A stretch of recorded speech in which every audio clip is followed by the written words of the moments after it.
like, this could be a good idea because people love peanut butter. The American population loves it. People love tequila. It's the fastest growing spirit in the U.S. right now. And if we could put the two things together and it could taste pretty good, that could be a new fun kind of shot drink for the general public to enjoy. All right, guys, welcome to another episode of The Report. Today, I got a special guest. I got someone who I met through the exotic car club that I'm in, Fast Lane Drive, and he's got the first ever peanut butter tequila brand, Maniball, who actually sponsors our meetups here locally in San Diego. I got a good friend of mine, my man, Cole Mueller. Cole, welcome to the show, brother. Thanks. Yeah. How you doing? Doing good, man.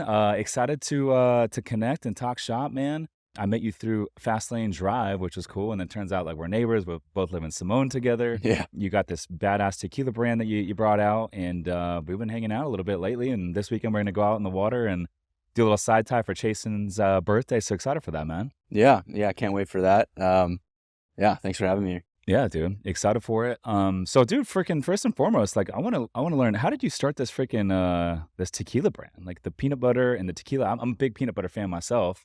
So how did you even like think of that combination? Yeah. I had another tequila company, still do, called Octavio. And it was started around this idea of this tranquil, peaceful setting down in a little town called Los Barillas down in Cabo. You fly into Cabo, drive an hour to the Sea of Cortez. There's this little palapa bar on the beach. There's a bartender there that I always my parents would take me there growing up from 5 to all the way to, my age now. And his name was Octavio. So kind of during COVID, when I graduated from UC Santa Barbara, I had this idea to want to make my own tequila based off a friend that I went to high school with whose family started Herradura Tequila, which is kind of a massive conglomerate tequila company now. And so he gave me the contacts, and I essentially just flew down to this town called Tequila, in Jalisco, where tequila comes from, and was kind of just like the outsider going down there and started knocking on distillery doors and was like, hey, I'm the guy from San Diego that wants to make tequila.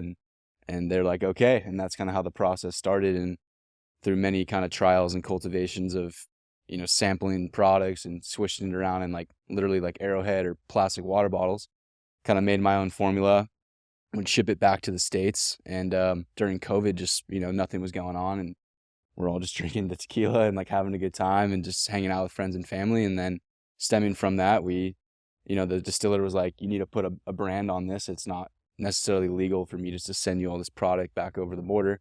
So then I was like, all right, I'm going to name it after that bartender down in Los Barillas and kind of put the brand behind that. And I learned a lot in that year, one being that the tequila market is super competitive. There's like 6,000 or 7,000 brands now. A lot of them are celebrity backed or, heavily funded by. Yeah, like The Rock, Dwayne Johnson. He started the tequila brand, what is it, Terramano? Yeah. And then he sold his portion for like $3.5 billion. Yeah, he was the fastest growing. I think they did like 1 million cases their first year, which is insane. But yeah, stemming from that, I was just kind of like, all right, this market is super competitive. You need someone like The Rock, or you need this type of funding to kind of really penetrate the market. And so I wanted to kind of look into the different patterns of spirits and where things were going. And you saw with like whiskey, there was more flavors coming out. And with tequila, it was kind of just, another tequila brand. So why don't we try to do something that's different, kind of out of the box? The peanut butter kind of derived from a buddy of mine when we were in Miami. We were out and about, and I was allergic to peanut butter my whole life until like 2 years ago. Grew out of the allergy, and now I eat peanut butter all the time. So tequila with the peanut butter makes the allergies go away? No, essentially, I just grew out of the allergy like 2 years ago, just naturally. Apparently, you can grow back into it. I don't know. So maybe one day I'll be eating peanut butter and then have a reaction again. Yeah. But yeah, he was. We were like, this could be a good idea because people love peanut butter. The American population loves it.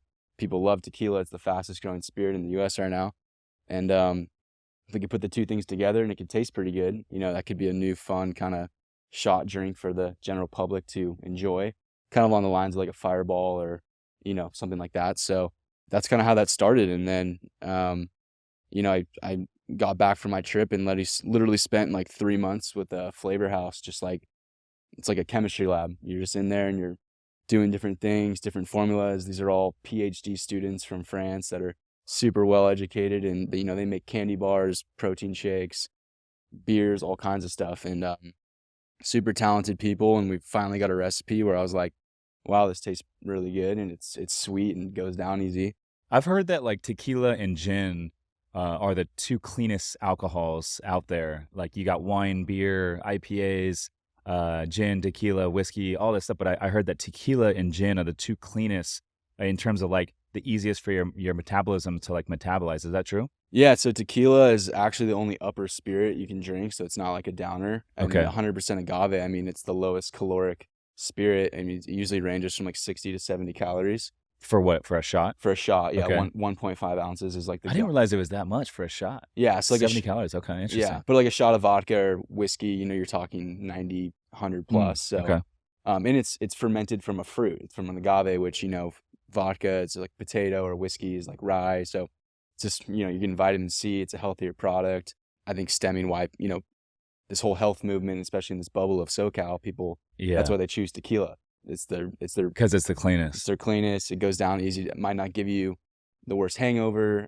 Might give you the more fun drunk. You could say that a tequila buzz is different than a whiskey buzz. I didn't realize it was a more of an upper than a downer. Well, yeah, way more upper. I think hence you see all those country songs out there where Mm. they use the word tequila and clothes coming off and all these things. It's just like a fun, gets people going, energetic.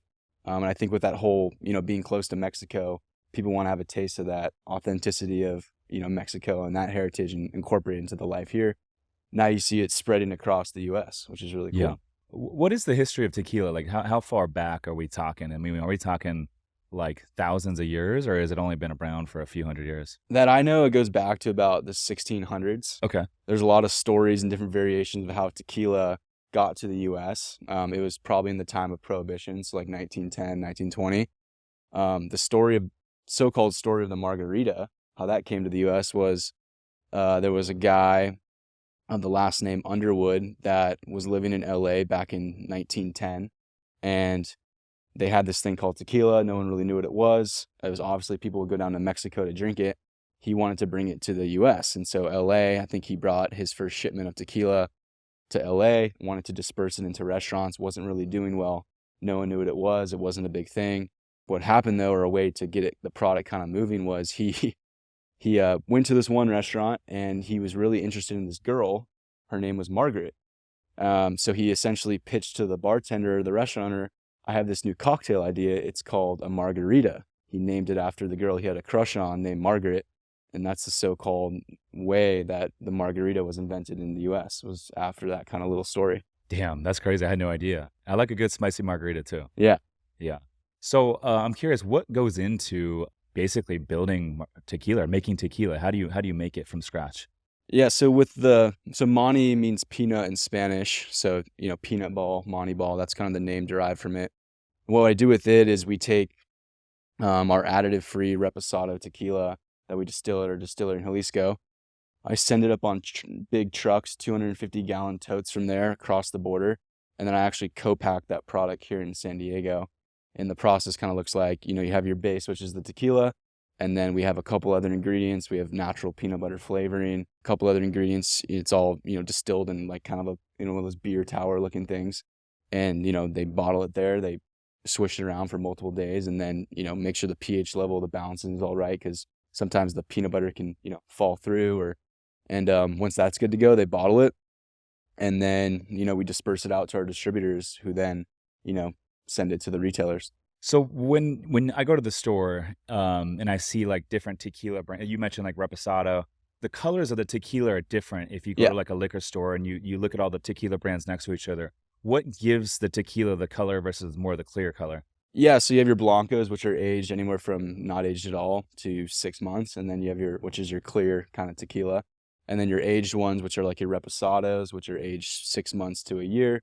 Then you have your añejos, which are anything from a year on, or extra añejo, which sometimes are 5 years plus. So clear, Reposado, Añejo, the only difference is how long they're aged for? Yeah, because they're aged in barrels, Okay. so that aging of the barrel will give it the color. It's sitting in the barrel for 6 months, a year, 5 years. It's literally just the barrel getting washed into the tequila, which gives it the color. Yeah, and there's other ways too. I mean, there's a new kind of thing called Cristalino. What's that? Reposado tequilas. It's a reposado tequila, but they put the tequila through a diffuser and it cycles and it takes out all the color. So it's like you're drinking a reposado tequila, but it has a very smooth taste because they're taking out kind of the aromas and like that bite that you would have in like a reposado tequila, which you'd maybe drink on like the rocks, you know? So this whole new Cristalino movement is starting to become a major thing. It's a repo, but you know, it's clear. So it's interesting. It has like a smoother kind of combination to it. That's cool, man. I feel like whenever I go and get a table somewhere, people either drink tequila or they drink Yeah. more like vodka or gin. And so I always find myself when I get tables, I'll just get two. I'll usually do like a bottle of Grey Goose and then some sort of bottle of tequila, and it usually is enough to keep both people happy. Yeah. And it's amazing. You'd be surprised how many people don't know that there's a town called Tequila in Jalisco. Really? And that region, for it to be called tequila, has to come from that area. Mm. I would say like over 90% of people in the U.S. don't know that. So that's cool. I didn't know that. What part of Mexico is this region? So if you want to go there, I recommend it. Is you fly into Guadalajara, and then it's about an hour drive north into the mountains, a town called Tequila. It's at like 5,000-ish feet. There's a huge volcano there that feeds down, which is why the land and the soil around there is super fertile, has a lot of minerals, and there's also like an aquifer of water, which basically supplies that whole region. Super cool town, not a lot of tourists, things like that. Just agave fields everywhere. It looks kind of like Napa Valley, if you want to kind of describe it. And it's in the mountains. It's at 5,000 feet. And yeah, they have all these like tequila touring kind of activities. And Cuervo built a really cool hotel there. It's a very cheap place to go, actually. You can, spend pretty much nothing and have a great day.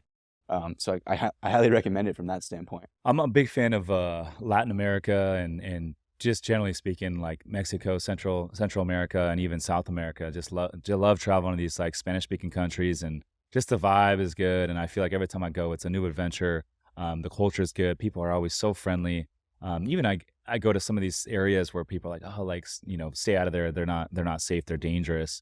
Like even like parts of Colombia. But every time I've been to all these spots, even Mexico City, like the people are so friendly. It's like most places, even here in the States, like you go to the places, the good neighborhoods, you're respectful to others, and like you never have any issues. Yeah, a good trip to do is you fly, you go to Tequila for a couple days. You kind of do like the touring and the tasting. You go to a couple distilleries, and then it's actually only like a 2-hour drive, and you can pop over to Puerto Vallarta and then hit the beach for like 3 or 4 days. I've never been to PV. I hear great things. Yeah, so that's like a good week-long itinerary right there. Just do that, and you get the beach, you get the mountains with the tequila, and then you go to PV and you get the beach, and it's great. So you mentioned Sea of Cortez. Where on the Sea of Cortez do you guys normally go? Yeah, so it's called a little town called Los Barriles. It's actually one of the windsurfing capitals of the world. So March on, it's like literally 40, 50 mile an hour winds for months straight. And you go down there and see these guys just get launched. It's kite surfing too? Kite surfing, Yeah. anything.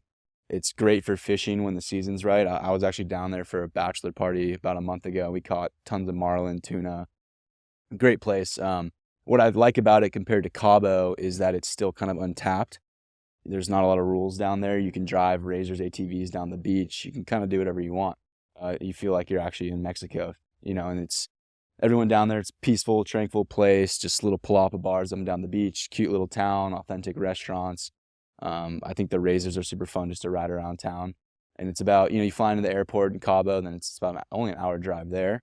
And there's tons of cool towns, like you got La Paz and other places down the way that are super cool as well. And it's awesome to go to just because most people just go to Cabo. So you're kind of like off the beaten path and can do your own exploring.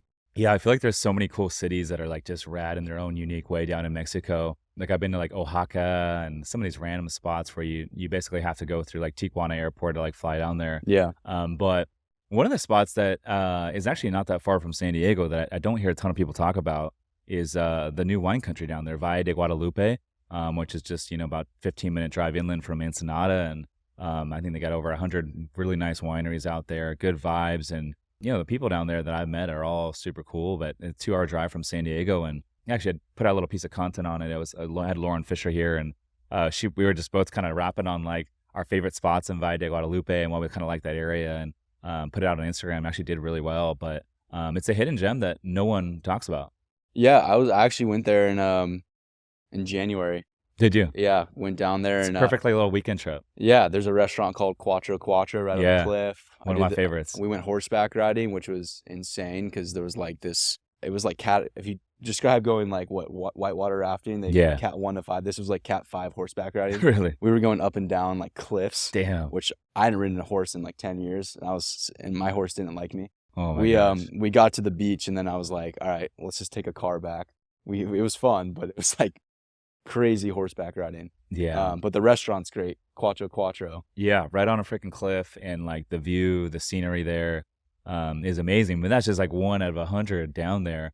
Are there like tequila like tasting rooms down there as well in Valle? Yeah, there are. Yeah. But I mean, like I said, it all comes from, they bring the tequila up and they do it there. But there's tons of restaurants and really cool chefs that do full immersive experiences there. They have like little boutique hotels down there that I've stayed at that are like, smaller properties, but like close to all the wineries. And there's actually a contact that I have. I haven't been down in a little bit. I'm probably overdue. Actually now with the boat game, the dealer was telling me who I bought the boat from. There, like he said, hey, like Catalina's popular, but the number 2 most popular thing for boaters to do in San Diego is to take their boat down to Ensenada, probably make more of like a 3 or 4 day weekend out of it, but do a couple days where you go wine tasting out in Valle, hang out in Ensenada on the water. Food's great. He said like it's about the same distance as Catalina, it's about 75 miles, but he said that the only thing is you have to go through customs both ways. So he said probably make it a 3 or 4 day weekend if you just want to make it worth your time. Yeah, no, it's a great area. I'm actually working on putting on an event down there. Are you? So we're gonna do an event at Quattros. Really? Sometime next year. Dude, I want to go, so let me know. It's gonna be like an immersive weekend-long experience. We'll have music, there'll be yoga, there'll be rehabilitation kind of things, but people will stay in the villas there, or they'll get Airbnbs. And yeah, they've never done an event there, so this will be the first one that they do there. That's sick. It'd be Maybe, pretty cool. maybe that's the weekend to bring the boat. Yeah, I mean, for sure. Yeah. It's, we're planning it right now as we speak, but yeah, it's a great spot. Yeah, that's cool, dude. Yeah, I know you've sponsored like our meetups here locally with your tequila brand, and all the feedback that I get from everyone that tries it, they all love it. Yeah, no, it's great. I mean, when we came out with the brand, it instantly got great recognition. Obviously people love the branding. Our tagline's "Dare to Go Nuts," which seems to kind of stick now, and people think it's funny. And turns out a lot of people like squirrels, so they love seeing the little logo, and it's really resonated really well in San Diego. And then since then, we've launched into 7 other states, which has been really cool to see, and picked up a lot of traction through social media and brand recognition, but also just sales and distribution. What I found with my other tequila company was it was really hard to kind of penetrate the market. I'm kind of reaching out to distributors. With this product, it's kind of the other way around, where I'm getting people reaching out to me. So I have more options and more leverage to kind of choose which direction we want to go to. We've picked up some pretty big national distribution contracts already. And yeah, I saw you were out in Scottsdale, Arizona not too long ago. Yeah, just launched in Arizona 2 weeks ago. It was That's sick. 120 degrees out, and we were walking around slinging tequila all day long, which was a fun experience. But everyone out there was super welcoming. The buyers, the GMs, the bartenders had a lot of great meetings, conversations with everyone. And for some reason, peanut butter does really well out there. The peanut butter products are super, I don't know, like the Horseshoe in Scottsdale, those massive bars, they do a lot of high volume shots. And I think it will be one of our best markets that we go into. So I'm excited about it. We're going to put a lot of emphasis into it in the near future. Do you guys make more money as like a company going into like bars and restaurants, or into like retail stores where they would like sell a bottle? Definitely over time. Right now it's bars and restaurants, but it will become retail. Our goal is to have 60% of our sales come from chains. So like we're launching in Albertsons and it's all of SoCal next week. Okay. That's sick, dude. Which is really cool. How do you guys land that?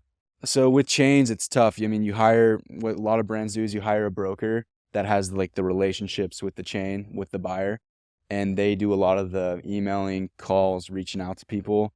And so with this instance, it was actually one of the buyers from our distributor in LA. They made the intro to the chain buyer for AVP, Albertson Bonds Pavilions. And yeah, they got back and they liked the product, and they're like, well, they give you kind of like a shot, so they're going to put us in like 100 stores, and then it's our job from there then to, do tasting, set up demos, get the consumer educated, get the people working at the store educated to ultimately get the product moving. And then once you can build up enough sales history, you can then move into more stores, which is cool too, because Albertsons is one of the hardest chains to get into.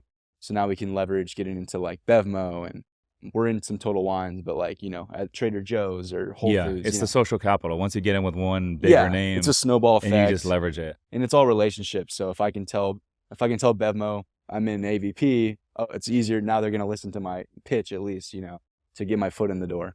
Absolutely. Bevmo's, I feel like they're everywhere, at least like here in Southern California. I mean, even in San Diego, I know of at least 5 or 6 stores just in this part of San Diego. Yeah, they're pretty big. Total Wine's another good one.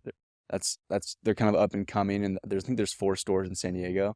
But if you go into one of those, it's crazy. It's like every brand, everything you think of is in that store. It's a pretty cool place. And you guys got some sort of venue down here in downtown San Diego, right? Tell me about that. Yeah, I'm a partner in a restaurant called Casa Octavio. It's House of Octavio, House of our Tequila. It's right next to Petco Park on J Street. They just actually put an outfield entrance to the Padre game right there, which is great. So we get so much foot traffic Pre-game. going into the game. Yeah. It's the perfect pregame spot. We got like $8 margaritas. We got great food.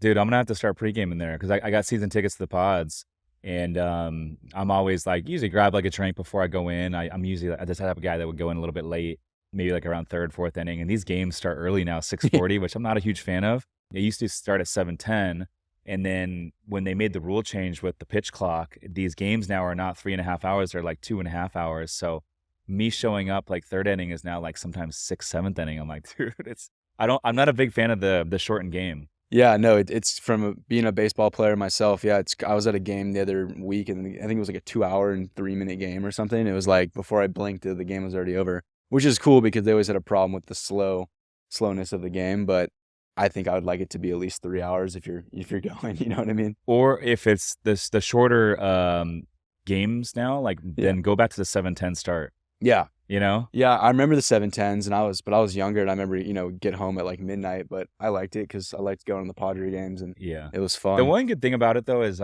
you get out on a weekday night now. Game starts at 6:40. You're out of there at like 9:15, and it's still early enough to go and like have a nice dinner somewhere. Whereas before, all the restaurants would be closed by the time you get out. Yeah, I mean Petco is great too. I mean, from all the ballparks I've been to in the U.S., it's like Petco's superior by I agree. so far. Just where the location, what they have to offer there, and what you can do around the ballpark. I mean, it's the best. I know. I agree with that. Like behind our seats, we got a wine bar, so you can literally go in there, order like a bottle of Pinot Noir. I'll give you the whole bottle and a couple like wine glasses. You bring it to your seat.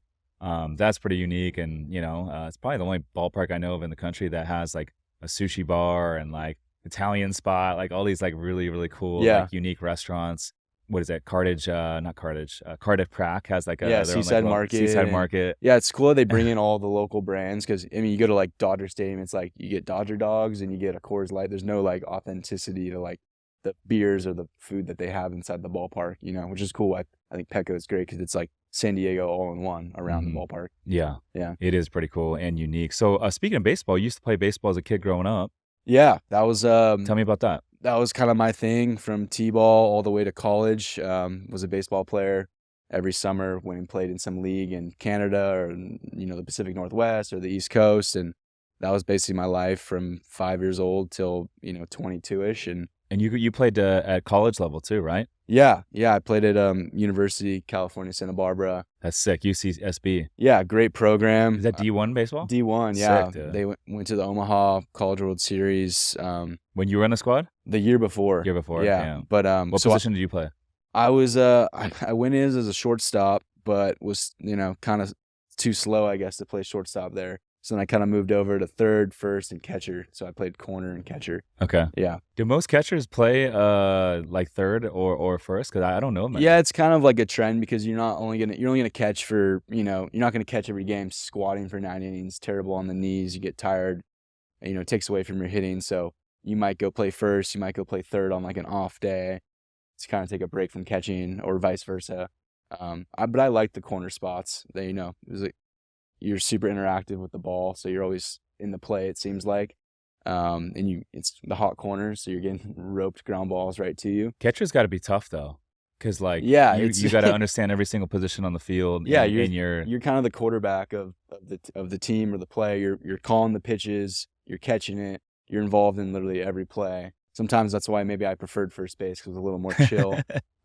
Third's pretty chill I'm too. a social guy. I can talk to the first base coach or Yeah. the runner that gets on first and kind of. Third's pretty chill. You don't get a lot of activity there. You get the bunts, the ground balls. Yeah. And it's rare that someone's on third. Yeah, you just got a far throw across the diamond, but I played mostly first when I was there. Did you? Yeah. Okay. So that was I me. pitched, I played until I got to high school, and then I kind of went all in on basketball, but played baseball as a kid growing up. I was always like on the all-star teams in Little League, played pitcher and third base. Had an arm. I should have picked baseball and went all in on that in hindsight, but I was just like more into basketball, even though I think I was a better baseball player. But in all reality, I still found real estate investing and entrepreneurship, so it all worked out in the end. But Yeah. big baseball fan, dude. Like when we lost the Chargers, I'm like, well, now all we got is Padre baseball down here in San Diego, and it's kind of a social thing. It's fun to go out to the ballpark and hang. I don't go to all the games, but got season seats, and we give a lot of tickets away to like investors of ours, and team goes to a lot of games and that sort of thing. So that's cool as well. Yeah. No, I appreciate. I think playing a D1 sport, like my takeaways from it too, were I learned so much from just playing the D1 sport. It was basically a full-time job in college. So you're a young kid, you go in there and you're 9 hours a day. It's a full-time job. You're in there practicing, lifting, keeping your grades up. So it taught me a lot, I guess, out of college, but then also going into like relationship building, and the guys I'm still friends with from that era to now what I'm doing now is definitely carried over and has led into more, successes in what I'm doing now from like a business standpoint or creator standpoint of entrepreneurship and things like that. Dude, I see a ton of like retired athletes that go on to be like really, really successful entrepreneurs. And I think a lot of it stems from some of the things you just mentioned, but like the competitive mindset of always trying to get 1% better every single fucking at-bat or every single fucking rep, and studying the competition and being competitive in nature is a lot of business. Like, you got to be competitive in business. You got to want to win the game.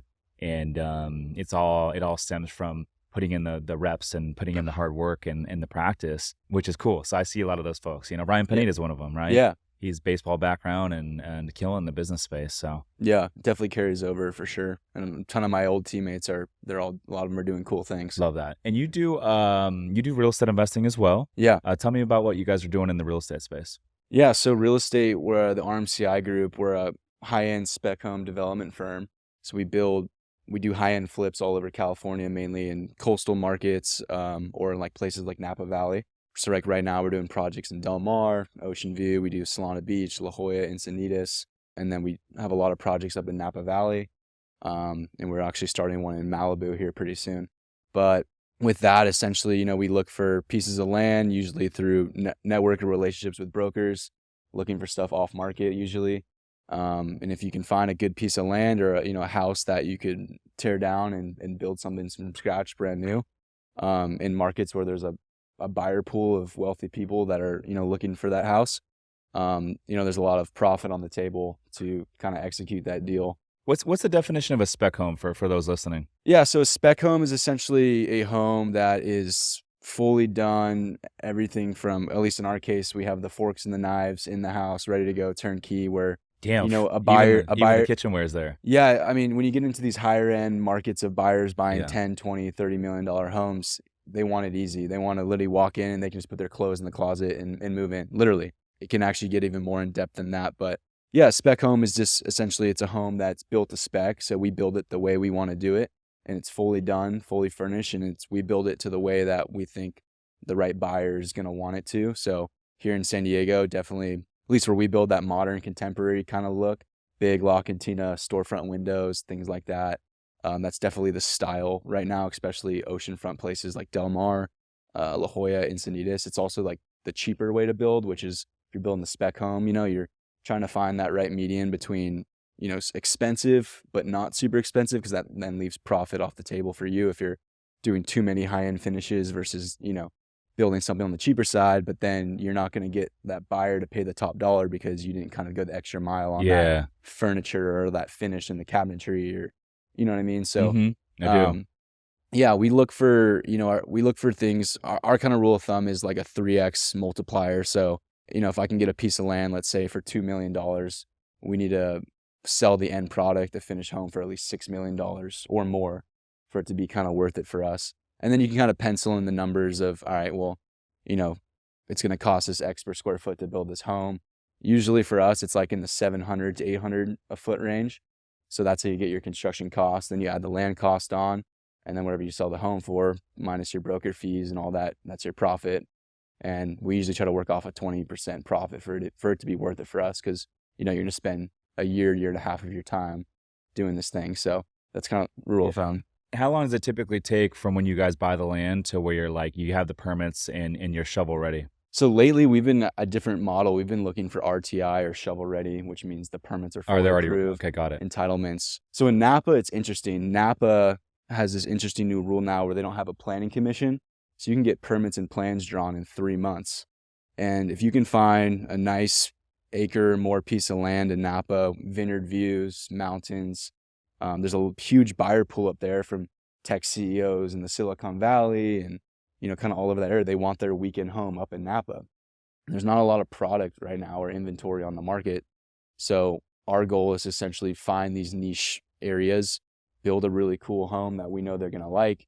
Then when we come on market, we're the only home, maybe there's one other home on the market for them to buy, and they only have one option now. And, every year you get older and older, people don't want to wait around. So if you have a good enough product for them, they're going to buy the home. Yeah. And that's why Napa is like a super, super interesting market to build in. Is that a new play with Napa only requiring 3 months for permits, or is that? Yeah, it was like 4 or 5 years ago they implemented that. Yeah. Yeah, but I'm sure with that now you have, because of lower barrier to entry, you have more competition, right? Yeah, they are, but we're also building homes in a price point that very little developers are doing. So most of our homes are $10 million plus. We're doing 2 right now up in Yountville. One will come on the market for like 18.5. And it's, the property is just, it's insane. It's like this vast open views. You got the pool and you got this natural lake just opening up to the horizon of the mountains. The sun sets right there in the summertime. You got Robert Mondavi Vineyard right there, and that's pretty all these sick. cool things. So we've sold homes to like ex-CEOs of Uber, some pretty big tech companies, some New York Times best-selling authors. Napa is a worldwide place for these type of buyers that want a home. We've sold homes to people from Japan, Europe, Spain. It's a pretty cool market to be in. I'm curious, most of these buyers at that price tag, are they paying cash or are they getting financing?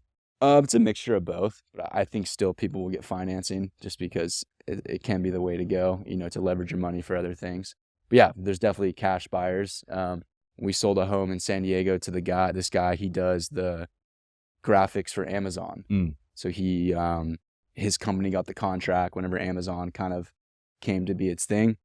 His company does all the storefront interface for their website. And it was interesting because I was kind of like, how did you come across that? And it was kind of like right place, right time kind of thing. And he lives up in San Francisco, but they wanted a house down in San Diego. So we built a house in Solana Beach for them. Do you ever do anything in Rancho Santa Fe? Yeah, we've done a couple projects out there. Not recently, because there's I think most people just are shifting towards coastal. They want that ocean view. Del Mar, Solana Beach, even like Cardiff, Encinitas, the prices are going way up. La Jolla has always been kind of like the crown jewel, but I think everyone's wanted to move closer to the beach, it seems like. Dude, I'm a water guy myself, man. I don't know what it is about being like on the water, like, just even at Simone, waking up and seeing the water every day. It just like makes my day better. I love being on the water on the boat. My whole life, I've always liked being on the water. I don't know what it is, dude. I just feel better about myself. Taking walks down here on the water, it's just like meditating, and what it does to the mindset is huge. Yeah, it's great. I mean, I grew up in Solana Beach as well, pretty close to the beach, and I was a beach kid growing up in SoCal. Went surfing every day, did junior lifeguards. Super comfortable in the water. Always grew up doing it. Still do ocean swims all the time and things like that. Yeah. Do you ever connect with Preston Dumerville? Because him and his dad do development out in Rancho Santa Fe. We just bought their house we bought their house in Del Mar with approved plans that we're now developing. Oh, really? It'll be done in the fall. Okay. Yeah, got it. It'd be a cool new $12.5 million spec home, kind of modern, contemporary look, 180-degree ocean views in Del Mar up on the hill. Dude, that's sick. Yeah. Okay, I didn't know you guys were doing business together too. Yeah. We You met through Fastlane or what? I met him through some mutual friends, but then me and some buddies had the chapter out in Utah that we started, and so that's how we kind of got immersed into the Fastlane community. And then I think I did some rallies and drives with Preston, and then turns out he also lives at the Simone too. So we started hanging out. Dude, it's crazy how many people live at Simone that are like doing really cool things in their prospective spaces. Yeah. Yeah. Hey guys, real quick, the only way the show grows, the only way we continue to bring on bigger and better guests is if you guys rate, review, and share the show. So if you could take 2 seconds or the click of the thumb to review on Apple or Spotify, it will mean the world to me. But more importantly, we'll be able to reach more entrepreneurs and more real estate investors and help them build wealth through this podcast. Now back to the show. So regarding Fastlane, man, so you have a chapter out in Salt Lake. I joined a year ago exactly. I had Clem on the podcast, and at the time I didn't know anything about Fastlane, and interviewed him on the podcast. And I was like, man, the networking standpoint or component of Fastlane was like appealing to me. And he's like, man, we got chapters all over, and San Diego's like the original. And he's telling me like chapters in Miami and Scottsdale and Monaco, and I'm just thinking, dude, these events sound really cool. And so I joined like right after that podcast. And that's how I met a lot of folks. I already knew Preston from before that, but met a lot of really, really cool people from like a networking standpoint through that group. Lisa Song was on the podcast last week. She's also in Fastlane. So how did you first learn about Fastlane, and then talk about what the experience has been like with the Salt Lake chapter? Yeah, I knew Fastlane through, like, once again, some mutual friends, just kind of through Preston and my buddy Max, and just kind of getting into the network. And there was an opportunity that kind of came up to start a chapter out in Salt Lake through some, buddies that lived out there. So they were going to help us run the chapter because obviously I lived here. And yeah, it's been a good experience. Back to like the networking side, we've attracted some really cool members in the Utah community. And I think our chapter offers a really unique standpoint that we're right next to Park City, Moab, Zion, all these cool places that we're going to be hosting some cool rallies this summer and into the fall. Just some really pristine drives that you can't really do like around here at least. And it's been a good experience. The events, obviously you said, you can meet, it's a gateway to meet, really entrepreneurship type people doing a lot of cool things in different spaces, from startup brands to doctors to lawyers. It's just, I think it's also a cool spot, like just with like the group chats, like if you need help with something business related, there's maybe an expert in that field that you can reach out to that will know something or can help you do it, whether it's a real estate agent or developer or investing, or there's so many avenues now that kind of opens you up. Or I even like we were in Miami, and it's like now we're tapped into this network in Miami of the Fastlane members out there, and it's almost like this fraternity in itself, but everyone's doing really high caliber things. So really impressive what Clem has done with that, and all the success and chapters that they've opened. I know they're doing Tokyo here pretty soon. Really? Which would be pretty cool. That's pretty rad. I heard the car club enthusiast is insane out there, so I'd imagine. I can see, like, from watching Tokyo Drift when I was younger, I could just see some really cool things going on out there. I'd be down to go to an event out there. That'd be sick. My buddy Brian, who I think he's gonna head that up because he lives out there in Tokyo. I don't know when they're planning on opening it, but I was like, let me know and we'll go out there. Yeah. What's your favorite Fastlane event that you've ever done? So the favorite one, it's probably coming up, but we're going to do a Moab drive here pretty soon out in Utah. And it's, I just think that one is going to be pretty cool. And in terms of I've done, we did like an opera ski one in Utah. That was the first one that our company did. And it was like snowmobiling. We went skiing in Utah, and then we did like this rally at this really cool warehouse out there. It was cool because most of the drives are obviously centered around cars. This wasn't with the cars. It was more so the skiing, the snowmobiling, and then there's this really cool car club out there. It's like this massive warehouse. It's called Warehouse. It's like a $15 million facility in Park City, and has all the cars with the lifts and things like that.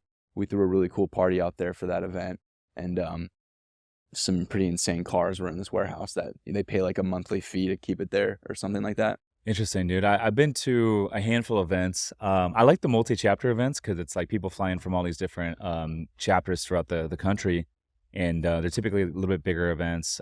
So like the one I did last August here in San Diego was my first event, and they're doing the same one this August, but it's like multi-chapter event. Then we do a drive rally, and then they did like a yacht party. They rented out Rule Number 1 right here in San Diego, and yeah, then I saw that. fall back in afters. It was at Jalen's house for the afters, but yeah, the whole event, that was my first one. I was like, damn, Yeah, I thought every event was like that. that was a pretty high caliber event. Yeah. That was So sick. But yeah, Rule Number 1's like a 200-foot freaking private yacht out here, so they chartered the whole thing, and had like sushi chefs on the boat, and it was like dialed. But just the level of networking at their events is second to none. Yeah, for sure. Yeah. That's cool, dude. So you're doing the tequila stuff, we've been investing in real estate, and you got it the chapter even with Fastlane up in Salt Lake. How do you I'm curious, like, because I always struggle with this, is like how do you juggle managing all your time, being pulled in all these different directions? Yeah, I think it's just about like, structuring your day and, obviously having your priorities and then focusing on like what that day is going to look like and then, blocking out, I'm going to spend X amount of time on this per day, spend X amount of time. Some days it's just tequila where I'm literally all day, just it's Maniball, it's the tequila, it's my main focus, but there'll be pockets throughout the day where it switches into, development or a meeting might come up or a conversation. I think I'm just also just super passionate about the both of them, so it's easy to like dive into one thing, then switch over to the next. And they're different. I feel like the tequila industry is more hospitality, so you kind of you have to have a different mindset when you're in that space. Even how you talk to people, how you communicate with people versus real estate, you communicate in a totally different way. Give me an example. I think the hospitality space, it's a lot more relationship based and it's more sensitive. You got to be, overly nice to people. You're dealing in a service industry versus real estate. I feel like it's more direct and cutthroat and you're trying to get a deal done or, you're just more direct with meetings. It's like I find with the tequila, it's just like, it's a lot of figuring things out. You have a meeting, but people show up late. It's just like, you're kind of trying to juggle like more critical thinking of what's going on. With real estate, it's like, all right, here's the deal, here's the numbers. Does it work? Great. No. Okay. Like, it's just, that's how it is. Just way more direct, Yeah, which I like more probably, that kind of space. for sure. I can see that too.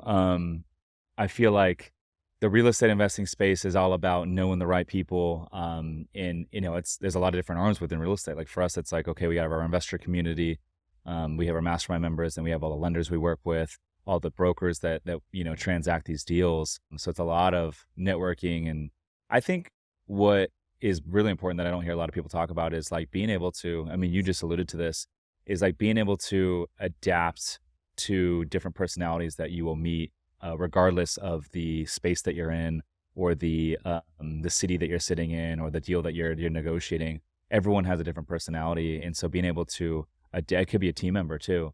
Being able to like adapt and match them personality wise is a skill that I don't hear a lot of people talk about. But at the end of the day, I mean, whether you're in the tequila business or real estate investing business or a hotel business, whatever it is, it's all people's game and it's all who you know and establishing those relationships. And that's what really opens doors for you. Yeah. I mean, relationships are everything. I think what I've been really good at is just like my networking and just almost kind of that hustle mentality where there's been even things recently that have opened up doors for me. And I was like, wow, like I can't believe that happened based off how I handled this situation or that extra person I talked to or that extra email I sent or just that I didn't want to go to that event, but I did. And then I met this person, which then didn't lead to anything immediately, but maybe 6 months later, I was like, oh, well, I know this guy from that one thing and now I'm going to hit him up. And then, yeah, it works out because of that one time you had that interaction. So I just think always networking with people and using your fun time also as work where just because like we're out on a boat or we're doing this, we're doing that,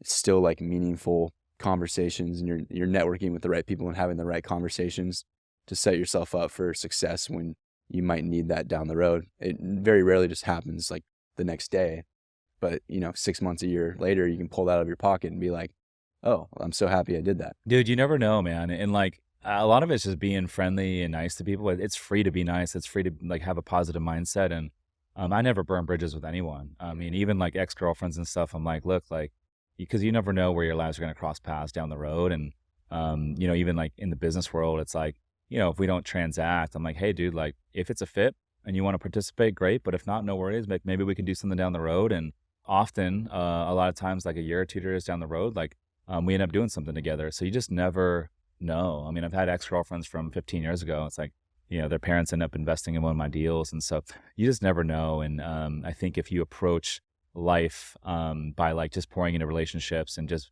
from that frame, a lot of new doors will open up for you. I want to circle back for a sec, though, to the real estate thing that you guys are doing. So I know you mentioned to me before you guys are interested in starting a fund for the real estate deals that you guys are taking down. I'd love to learn more about like, what's your vision behind the fund and what are you guys looking to really accomplish there?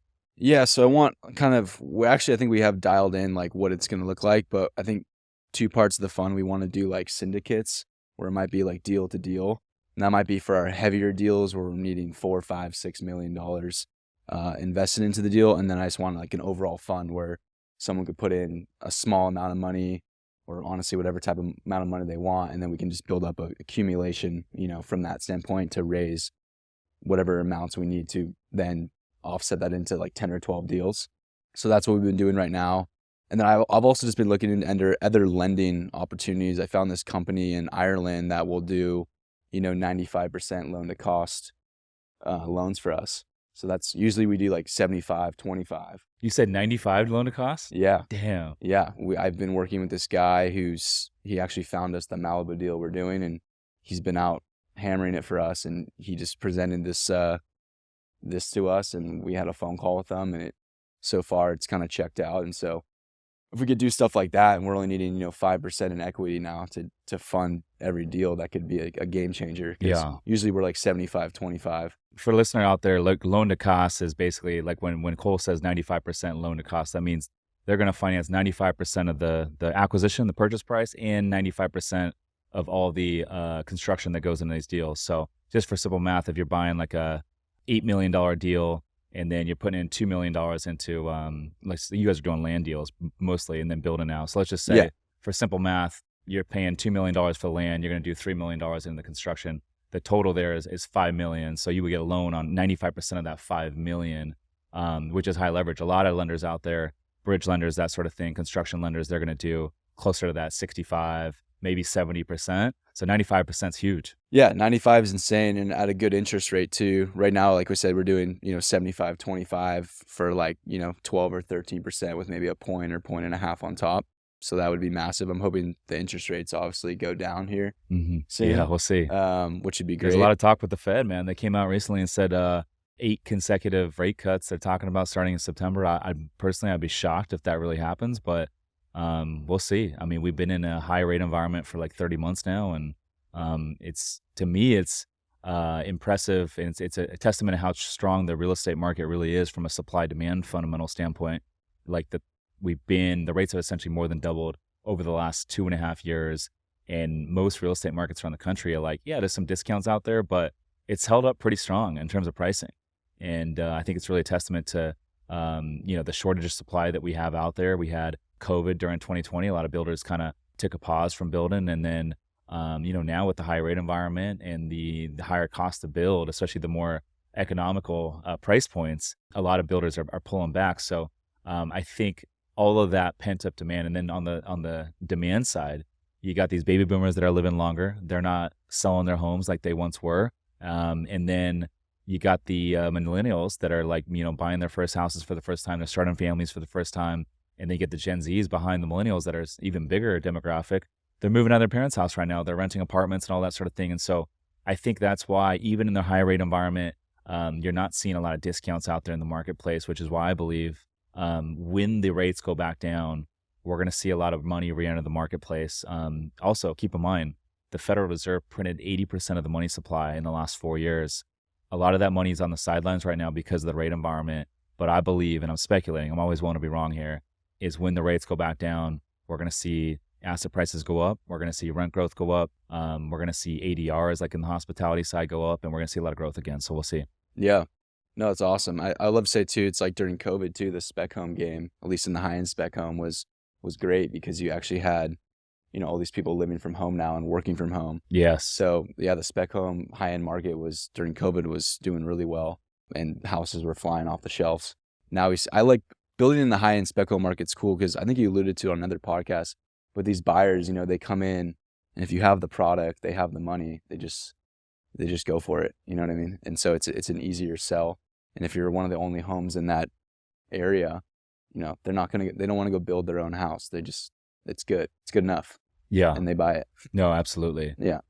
There's so many decisions that we make every day and every week as entrepreneurs. It's like most of these decisions that we make in our everyday lives don't matter. Like the choice to like what you order when you go out to lunch or you go out to dinner, what you order like 5 weeks from now, you're not going to remember a lot of these little decisions. So even choosing a place to live, sometimes it's like when we got all these freaking things going on, I don't know. I've learned as I've grown to like just make a decision and run with it. Yeah. And if it's the wrong one, like so be it. It's okay. Yeah. That's how we learn. That's how we grow.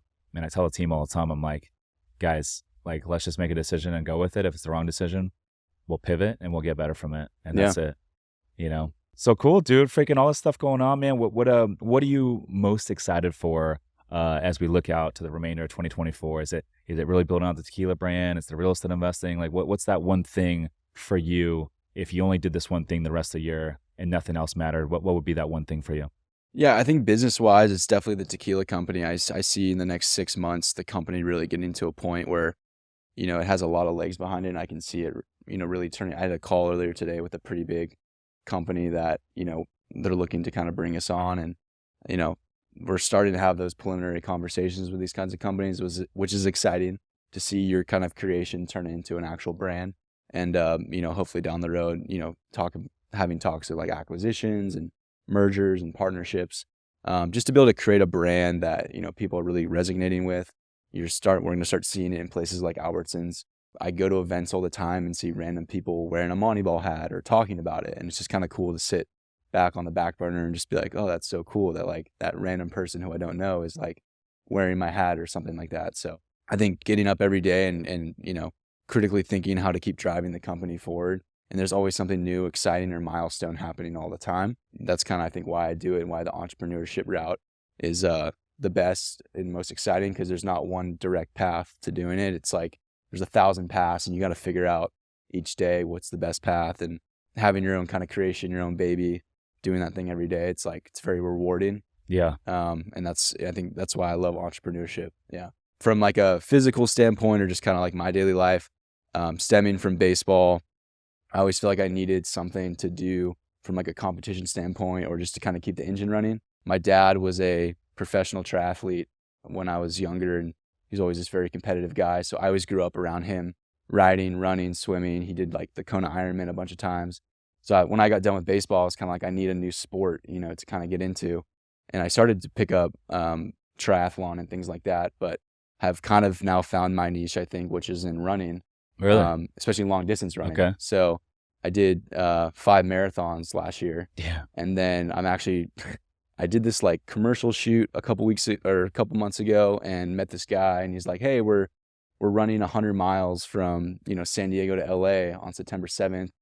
We're going to do it like in one leg. We're just going to run. San Diego to LA, one leg. Yeah. Just see how long it takes. And then I told him I was down, like, let's do it. Yo, are you serious? And then it was like a week later, and he's like, hey, like, are you actually in? And I was like, yeah, let's do it. Like, I'm down. So I'm now doing that, and I've been training for that, and we're going to rip it on September 7th. And damn, I kind of like it. I fell in love with it. And I think apart from the business side, I definitely have a passion for just like doing that kind of stuff and just like challenging yourself. And it gives you like also meaning every day. It's like part of my routine to like go to the gym, lift, and then go run X amount of miles. It's just like, it makes me feel satisfied at the end of the day, I think, apart from doing all like the business and relationship building. Yeah, dude, the fitness is like so important, man. Like my day is not the same if I don't get in that gym first thing in the morning. It just sets the tone for the day, and it goes hand in hand with like entrepreneurship and building businesses. It's like if you're not treating your body right and your health right, your fitness, then it's like, okay, well, how are you treating your business? But that's crazy though. 100 miles, San Diego to LA. What's the game plan for that day?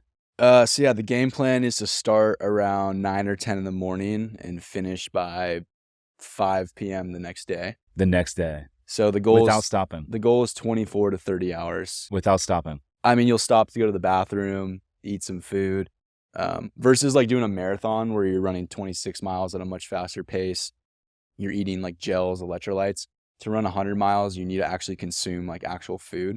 So you need to have a sandwich, pancakes, chicken. So we'll stop, eat food, and that's like part of my training too, is like going on runs and like consuming actual food on the run to like, during the run, get your body to like a Cliff Bar type of thing. Cliff Bar, but I think you actually need like actual food. Like you need to have a meal. You guys talking pancakes on the run? You need like ground beef or something to do it. I went on a run yesterday, and it's been so hot here in San Diego, or at least humid.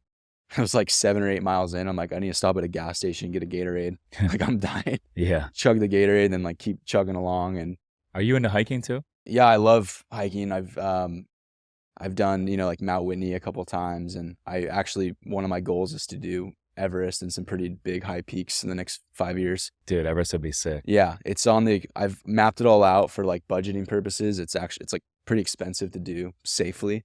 You can do it cheaper, but it's unsafe. Yeah. So I'd rather do it on the more expensive side. But I have some friends in kind of the community that are into that kind of stuff, and we've been looking into it. So that's definitely in like the 5-year plan, is to do some high peaks. And Yeah. there's some in South America, there's some in Madagascar or Africa that we've been looking into Love it, dude. start out with. But yeah, hiking's great. I love it. Yeah. Yeah. I've been doing a lot of like short hikes. I'm like more of like go to like Torrey Pines or Cowles Mountain, just a short little thing. But I haven't done the longer ones yet, but I'd be open to doing something that's maybe like a Mount Whitney type of thing where you can do it up and down in one day. Maybe start with that and see how I like it. Yeah, Whitney's a good one. It's like 22 round trip, but actually has a lot of elevation gain. Yeah, it's like 14,000 feet at the peak, right? 14.4 something. It's the highest mountain Yeah. in the continental U.S. Really? Is it really? I actually went up I there. didn't know that. Are you serious? Yeah. So I've done What's it. the one in Seattle, Mount Olympia? Yeah, that one's not as high. The highest mountain in the U.S. is in Alaska. It's Mount McKinley, or it goes by something else now, Rainier or something. Rainier, okay. Yeah, that's 14.9 or 15 or something. But the highest here in continental U.S. is it's Whitney. I Whitney. had no idea. 5-hour Who would've drive thought it away. would be in California? Yeah, I've done it twice, and I actually went up there like 2 months ago to do it in the snowpack. So we were like crampons, everything, pickaxes. You started like 2 a.m. I brought my buddy with me, and we got like halfway up, and he was not kind of, you could say, cut out for it.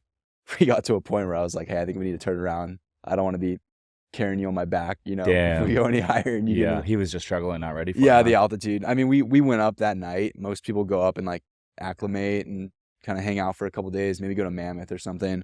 We just drove up literally to the portal and just was like, all right, let's rip it. And we were chugging along, and I just heard him behind me just breathing super hard. And I was like, well, maybe we need to, give it a couple more miles, see how you feel. And then at one point I was like, no, Yeah. we need to go back down. I'll come back another time. But it's cool hiking that time of year because it's all snowpack. So you don't have the trail. It's literally just like a chute. You got the crampons on, your pickaxe. And What's a crampon? crampons are like, you see the guys on Everest. It's, the big boot. Oh, the and spikes. then they have the spikes. So you're Yeah. and they have the big toe. So you're digging into the snow, the ice. Yeah.